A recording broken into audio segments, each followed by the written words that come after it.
Bonjour les amis, heureux de vous retrouver pour une très belle balade dans La Rochelle. Voyage dans le temps, voyage dans l'histoire, voyage dans la géographie d'une ville qui, juste après-guerre, a eu besoin de se reconstruire. On est ici dans un des quartiers des années 50. Pourquoi ça nous intéresse? Parce que tout simplement, c'est le mois de l'architecture tout ce mois-ci. Et La Rochelle, on la connaît au travers ses tours, au travers ses hôtels particuliers, son centre-ville médiéval. Mais on le connaît moins, le La Rochelle de la reconstruction. Et le XXe siècle a offert son lot d'architecture et de belles expériences, puisque parmi les gens qui ont fréquenté La Rochelle pour la reconstruire, la rebâtir et la préparer au XXIe siècle, rien moins que Le Corbusier. Un livre était sorti l'année dernière qui met en scène la présence de Le Corbusier dans La Rochelle. C'est à l'initiative de Jean-Louis Mahé. Et je vous propose, en quittant cette belle maison, d'en retrouver une autre, apparemment anodine, mais qui est pleine d'histoire. Jean-Louis Mahé va nous l'expliquer. Alors, juste après la guerre, il a fallu reconstruire pour loger tous ceux qui s'étaient retrouvés sans logement. Et puis, il avait fallu aussi formater la ville pour un XXe siècle qui voyait quitter les gens des campagnes, arrivant vers les villes. Il fallait gérer les afflux. Et c'est toute La Rochelle du XXe siècle qui s'est préparée à ce moment-là. Jean-Louis, bonjour. Bonjour Denis, bonjour à tous. Un vrai bonheur. Vous avez un livre caché derrière vous qu'on va peut-être montrer, qui est celui que vous avez signé l'année dernière. Regardez les amis, années 50, il faut reloger massivement les gens et hop, on voit surgir Port-Neuf d'abord, Mireille ensuite, années 60, Villeneuve enfin, années 70, et pas enfin, les Minimes ensuite, et ça n'arrête pas. Vous avez choisi cette maison dans le cadre pour qu'on se retrouve dans le cadre du mois de l'architecture. Qu'est-ce qu'elle a de particulier cette maison ? Alors tout d'abord, elle me plaît beaucoup parce qu'elle détonne un petit peu dans le quartier, et ça permet aussi de voir quand par curiosité on arrive à trouver dans les quartiers justement des choses, des petites perles comme celle-ci, c'est une restauration, hein, c'est une maison qui date de 1958, mais qui a été restaurée récemment avec beaucoup de goût et d'amour même, parce que avec de passion, parce qu'elle a conservé toutes ces caractéristiques de l'époque. On peut voir par exemple la loggia avec un fond de loggia en couleur. Tout a été conservé. Oui, c'est rare, dans les années 50 on était plutôt ciment ou blanc ou etc. Là c'est pétard. Donc ça ressemble un petit peu à ce qui se fait à Royan aussi, avec ces couleurs un peu vives. Les volets métalliques ont été conservés, on n'a pas mis de volets roulant en PVC par exemple. La porte de garage aussi coulissante en latte de bois a été conservée. Vous voyez, beaucoup de choses dans les détails qui ont été conservées pour arriver à ce résultat assez remarquable. Alors vous avez la maison voisine aussi, elle a l'air de rien, mais tout à coup quand on la regarde, elle est pleine d'un tas de détails, elle est à la fois carrée, mais à la fois il y a des rondeurs. Oui, alors c'est toute cette architecture des années 50 qui est finalement parfois assez classique, assez terne, comme on peut le voir dans d'autres maisons, mais qui est quand même assez riche dans sa modénature, dans les trouvailles aussi architecturales qui peuvent être mises en avant. On va les regarder tout à l'heure. Il y a tout un échantillonnage que vous avez extrait et qui sont dans le bouquin des maisons de post 50 jusqu'aux années 60, 70. Mais il y a d'abord, arrivant à La Rochelle, un jour, un gars qui s'appelle Le Corbusier, dont on dit, oh là là, il va tout casser. Alors je disais, non seulement il faut faire de l'architecture, il est architecte, il faut construire des maisons pour reloger tous ces gens qui étaient là, victimes des bombardements, hein, en particulier la Rossignolette, la Palisse, mais aussi tous les pauvres gens qui erraient. Et puis, préparer la ville à l'arrivée massive d'un tas de gens. Qu'est-ce que Le Corbusier vient faire ici ?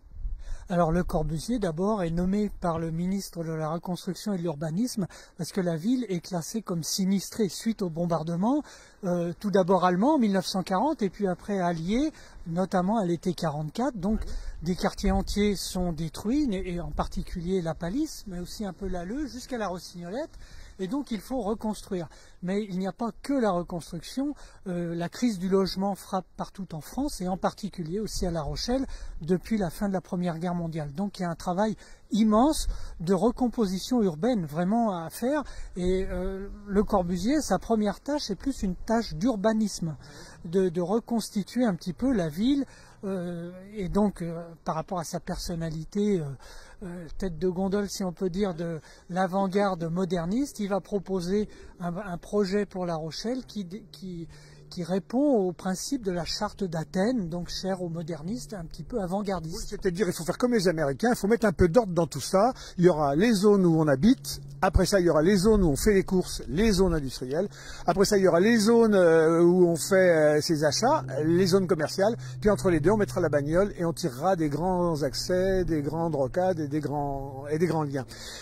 Juste avant qu'on voit ce qu'il a fait, ce qu'il aurait pu faire en tout cas de La Rochelle et à La Rochelle, c'est quoi les signatures de Le Corbusier? Parce que les gens ils voient tous, bon, ce qu'il y a à Marseille, la Cité radieuse. On a un certain nombre de réalisations qu'Olivier va nous envoyer là depuis la régie finale pour donner à voir l'état d'esprit. D'abord la lumière. Il dit la lumière c'est très important.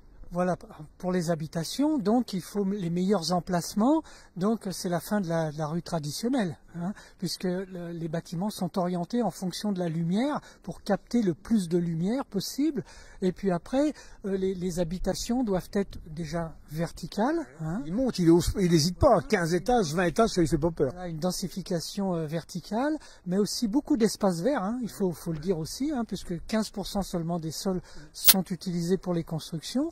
Beaucoup d'espaces verts, mais aussi tous les services intégrés à ce qu'il appelle des unités d'habitation, avec des prolongements quand même sur l'extérieur pour les loisirs éducatifs, sportifs, culturels. Il y avait même tout intérêt en disant c'est dans l'immeuble que tout se fera, la vie se fera, et puis quand on sort, on prend sa bagnole, on va loin. Et donc l'immeuble, il y a l'église dans l'immeuble, il y a l'école sur le toit, il y a la poste au 2e étage, il y a des rues. Voilà, c'est l'unité d'habitation, donc ça veut bien dire ce que ça veut dire. C'est pas seulement l'habitation, c'est aussi tous ces prolongements, toute la vie sociale qu'il y a autour de l'habitation en elle-même. Voilà. Alors, il y a des petites choses qui sont des détails aujourd'hui, mais pas que des détails dans son esprit à l'époque. Quand on se faisait livrer son lait, on se faisait livrer son pain, on se faisait livrer son journal, le livreur arrivait par un côté, la rue intérieure, et puis il avait des clés de boîtier qui donnaient directement dans les appartements, et les gens de l'autre côté réouvraient et récupéraient le lait, etc. Ça faisait de la vie sociale.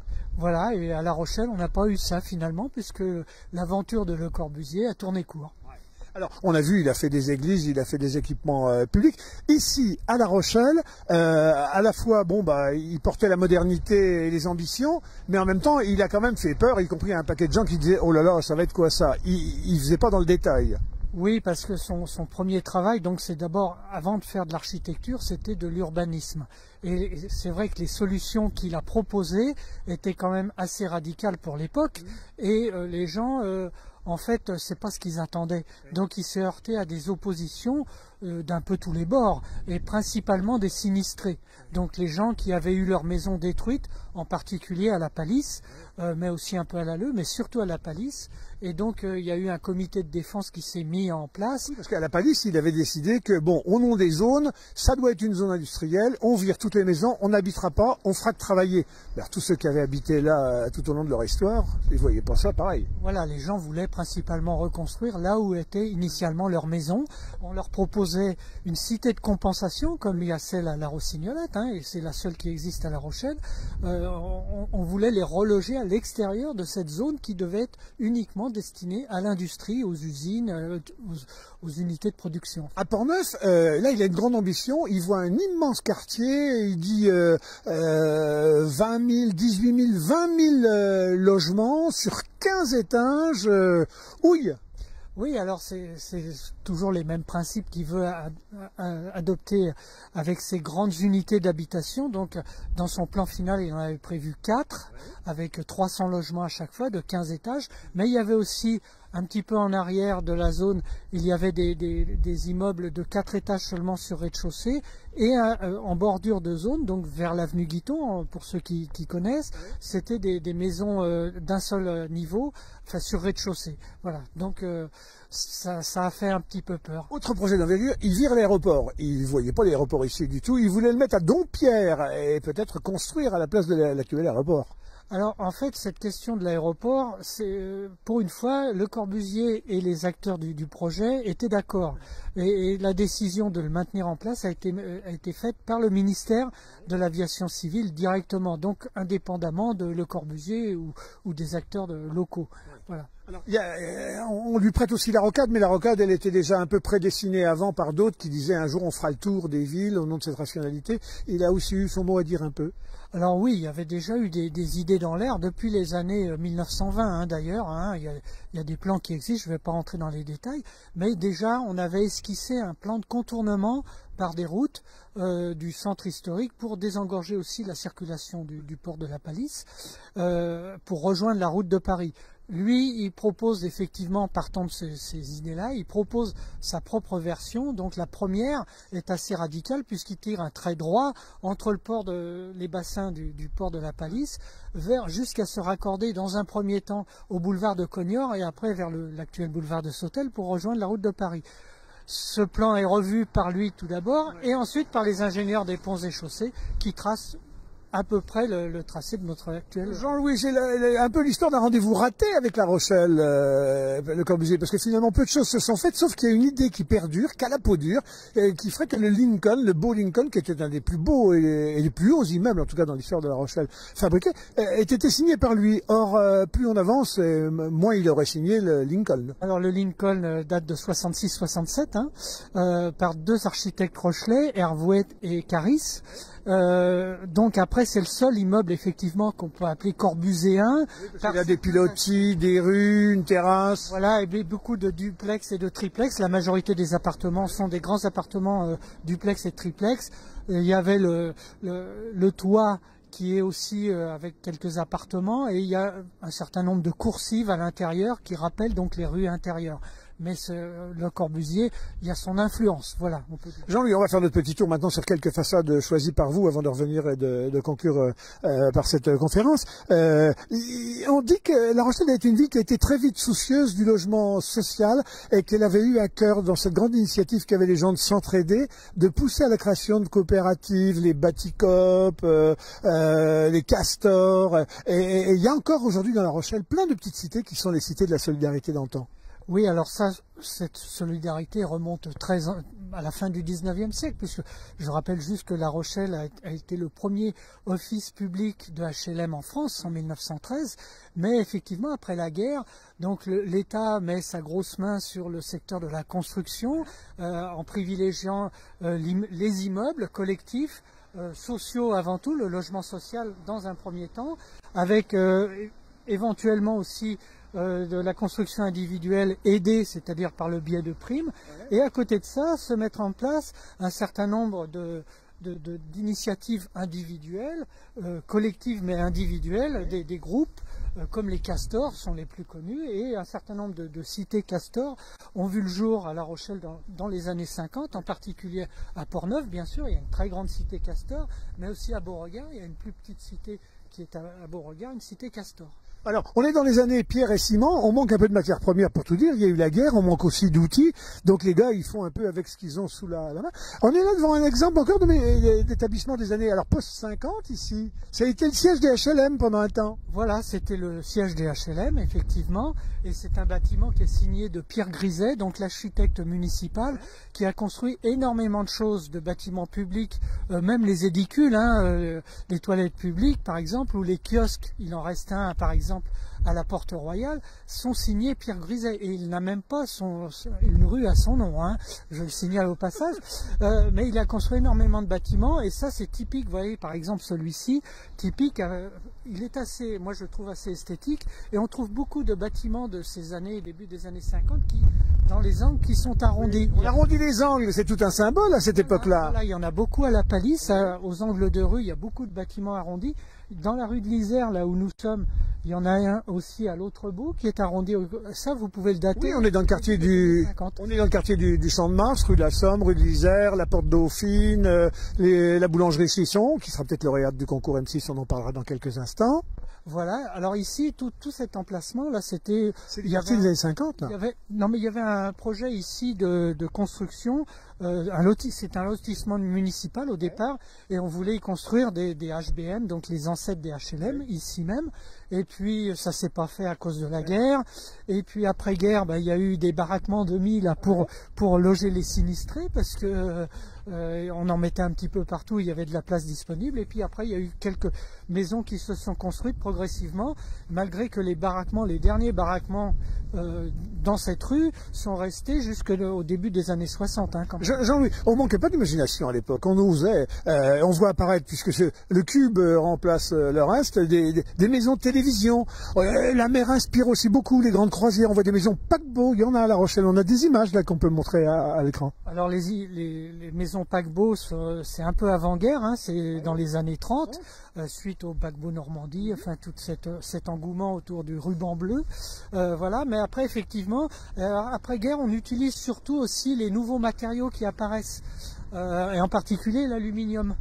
Et aussi les briques de verre. On en voit d'ailleurs dans la maison devant laquelle nous étions, il y a aussi des briques de verre. Ça, c'est un matériau qui est très très fréquemment utilisé. On commence toujours pour garder la lumière. Voilà, on commence à faire aussi beaucoup de toits plats, des toits terrasses en aluminium, beaucoup. Des maisons jumelles aussi en jumelles, on triple parfois. Alors ça, c'est des constructions un peu plus, disons, traditionnelles, voilà. Mais voilà, il y a ce genre de choses. Ou alors des constructions adventices sur une ancienne façade.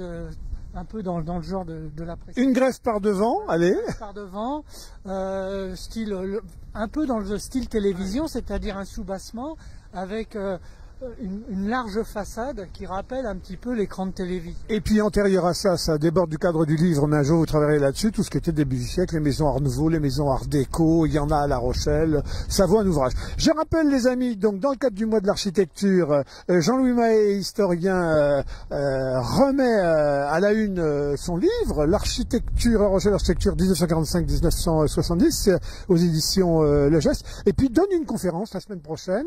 Enfin, bon, la semaine prochaine, oui, dans les jours qui viennent. Mardi prochain, donc le 18 avril. À quelle heure, à quel endroit? Alors, à 17 h au musée maritime, dans l'auditorium du musée maritime, dans la limite des places disponibles. Hein, il faut bien le dire, parce que j'en entends beaucoup parler. Ouais. Donc, apparemment, le sujet intéresse.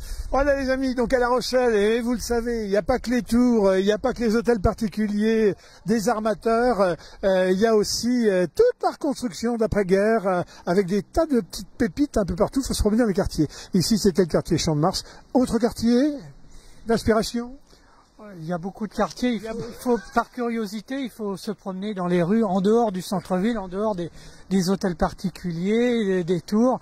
Faut être curieux, simplement. Faut être curieux, c'est ce qu'on va faire. Nous, par exemple, on va aller, il est 4 heures, et bien il est temps d'aller se faire une petite mangeaille à la boulangerie, qui va peut-être gagner un concours M6. Et puis l'autre, c'est nos copains des Croissants sur Étré, c'est la bataille entre eux deux.